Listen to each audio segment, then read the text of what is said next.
जय जोहार, नमस्कार संगवारियों, स्वागत है आप सभी का छत्तीसगढ़ न्यूज चैनल पर। दोस्तों, छत्तीसगढ़ प्रदेश की आज की जो भी महत्वपूर्ण खबरें सामने आ रही है, जो आपका जानना बेहद जरूरी होता है, इन्हीं सभी बड़ी खबरों के बारे में हम आपको विस्तार से बताने वाले हैं। तो चलिए सबसे पहली बड़ी खबर से शुरुआत करें, जहां पर छत्तीसगढ़ में जो है ब्लैक फंगस की एंट्री हो गई है। वहीं पिछले 10 दिनों में 14 से अधिक मामलों की पुष्टि की गई है। वहीं दवाओं की कालाबाजारी की भी आशंका जताई जा रही है।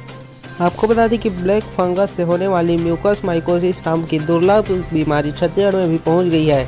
अभी तक कोरोना से ठीक हुए बुजुर्ग मरीज ही इसके शिकार हुए। हालात ऐसे हैं कि पिछले 10 दिनों में 14 से अधिक मामलों की पुष्टि हो चुकी है। वहीं इसके इलाज में इस्तेमाल होने वाली दवाओं की किल्लत हो गई है। अब राज्य के खाद्य और औषधि प्रशासन विभाग ने भी इसकी जरूरी दवाओं की उपलब्धता सुनिश्चित करने के लिए हाथ पांव मारना शुरू कर दिया है। आपको बताते चले कि ब्लैक फंगस के संक्रमण की जानकारी मुख्यमंत्री भूपेश बघेल तक पहुंची है। उन्होंने इसे गंभीर माना है।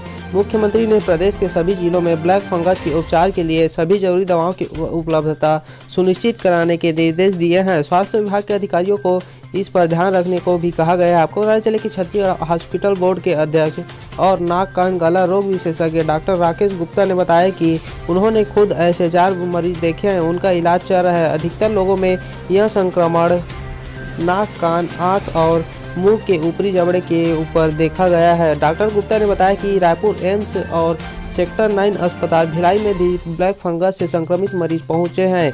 उनके लिए दवाएं उपलब्ध कराई जा रही है। आपको बता दें, उन्होंने बताया कि इसके इलाज से पोसाकोनाजोल और एम्फोटेसेबिन इंजेक्शन की ज़रूरत पड़ती है। हमारे यहाँ यह बीमारी रेयर है।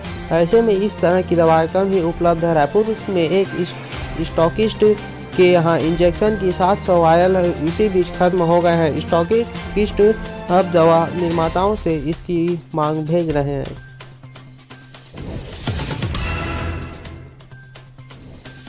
वहीं आपको बताते चले, जहां छत्तीसगढ़ में कोरोना से मामूली राहत के संकेत देखने को मिल रहा है। राज्य में 63,000 टेस्ट पर 9,700 पॉजिटिव मिले हैं। वहीं अब पॉजिटिविटी दर 15% देखने को मिली है। आपको बताते चले कि कोरोना की दूसरी लहर से जूझ रहे छत्तीसगढ़ में जांच के आंकड़ों ने कुछ राहत दिया है। मंगलवार को प्रदेश में कोरोना के 63,811 नमूनों की जाँच हुई है। इसमें से 9,717 नए लोग कोरोना संक्रमित पाए गए हैं।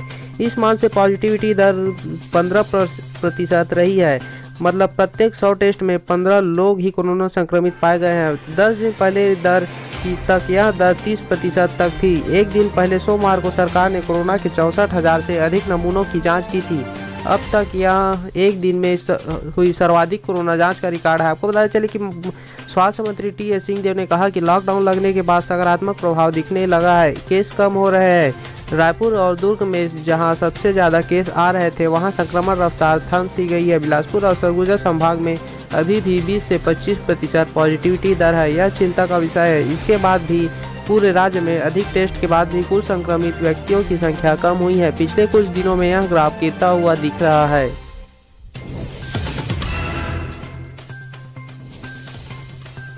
तेंदुपत्ता तोड़ने गए ग्रामीण पर भालू ने हमला कर दिया है। सिर और कमर की मांस को नोच कर ले जा रहा था। इस पर डायल 112 ने मरीज को अस्पताल में भर्ती कराया है। उनकी हालत गंभीर बताई जा रही है। आपको बताते चले कि छत्तीसगढ़ के गौरेला पेंड्रा मरवाही जिले में भालू ने बुधवार सुबह एक ग्रामीण पर हमला कर दिया है। इस दौरान भालू ने ग्रामीण के सिर और चेहरे से मांस नोच लिया है।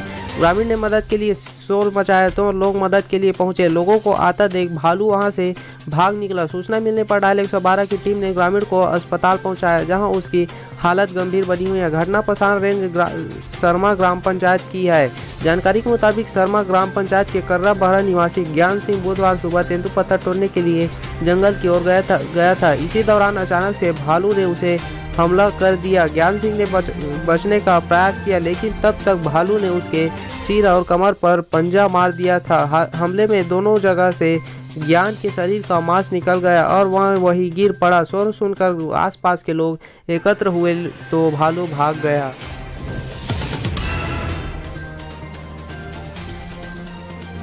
जबलपुर अंबिकापुर स्पेशल और मेमू ट्रेनों को रद्द कर दिया गया है। यात्री नहीं मिलने की वजह से रेलवे ने यह निर्णय लिया। आपको बताया चले कि कोरोना और लॉकडाउन के बीच चलते यात्रियों की संख्या नहीं होने के चलते रेलवे ने कुछ पैसेंजर स्पेशल गाड़ियों को रद्द किया है। अंबिकापुर, जबलपुर और नागपुर रायपुर रेल मंडल मध्य चलने वाली मेमू स्पेशल ट्रेन शामिल है। इसके अलावा डोंगरगढ़ रायपुर के मध्य चलने वाली मेमू स्पेशल को रद्द किया गया है। रद्द होने वाली ट्रेनों की जानकारी आपको देते चले, जहां पर 01265 जबलपुर अंबिकापुर स्पेशल एक्सप्रेस दिनांक 13 मई 2021 से आगामी आदेश तक रद्द रहेगी। वहीं 01266 अंबिकापुर जबलपुर स्पेशल एक्सप्रेस दिनांक 14 मई 2021 से आगामी आदेश तक रद्द रहेगी।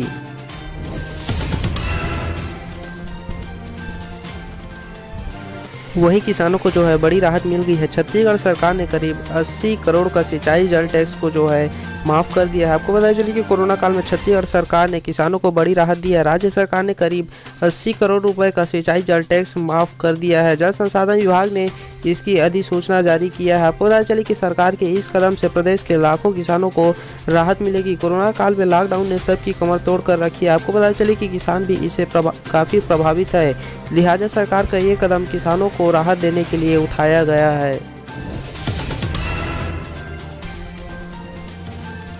वहीं आज की अंतिम खबर के रूप में आपको बताते चले, जहां पर कोरोना महामारी में से अनाथ हुए बच्चों की फीस जो है माफ़ होगी। प्राइवेट स्कूल एसोसिएशन ने यह फैसला लिया है। आपको पता चले कि कोरोना संक्रमण की वजह से कई लोगों की मौत हो गई है।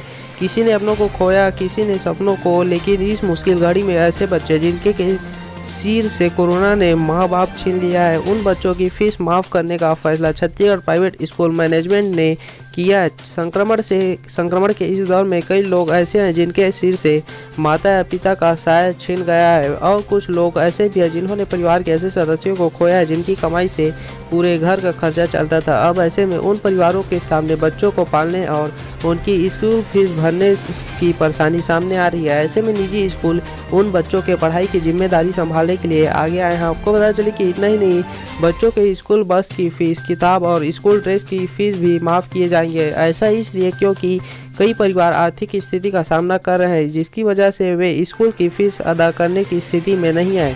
प्राइवेट स्कूल एसोसिएशन ने छत्तीसगढ़ सरकार से ये अपील की है कि ऐसे बच्चों को आरटीआई के दायरे में लाया जाए। एसोसिएशन द्वारा ऐसे बच्चों की जानकारी भी मांगी जा रही है। आपको बताया चले, छत्तीसगढ़ प्राइवेट स्कूल संघ के अध्यक्ष राजीव गुप्ता ने बताया कि जिन लोगों ने अपना माता पिता खोया है या ऐसे परिवार जिनमें कमाने वाले किसी सदस्य की मृत्यु हो गई है, उसकी फीस माफ़ की जाएगी। हमने सरकार से भी मांग की है कि ऐसे बच्चों को शिक्षा अधिकार के अंतर्गत लाए। हमने निजी स्कूलों से कहा है कि उनसे कोई फीस ना ले। अनाथ बच्चों के लिए भी कहा है कि उन्हें निजी स्कूलों में 12वीं तक मुफ्त में शिक्षा दी जाए। बता दें कि छत्तीसगढ़ में लगभग 10,000 निजी स्कूल है जहां पढ़ने वाले ऐसे बच्चे की फीस माफ़ की जाएगी। तो आज की खबर के सिलसिले को यहीं पर विराम करते हैं और मिलते हैं अगले वीडियो के साथ। अगर आपको यह वीडियो अच्छा लगा हो तो वीडियो को लाइक करें, कमेंट करें तथा शेयर करना ना भूलें। साथ ही चैनल को सब्सक्राइब कर बेल आइकन के बटन को प्रेस कर ऑल नोटिफिकेशन को ऑन कर लीजिए, ताकि इसी तरह के रोजाना प्रादेशिक समाचार को हम सबसे पहले आप तक पहुंचाते रहे। धन्यवाद। जय जवाहर, जय छत्तीसगढ़।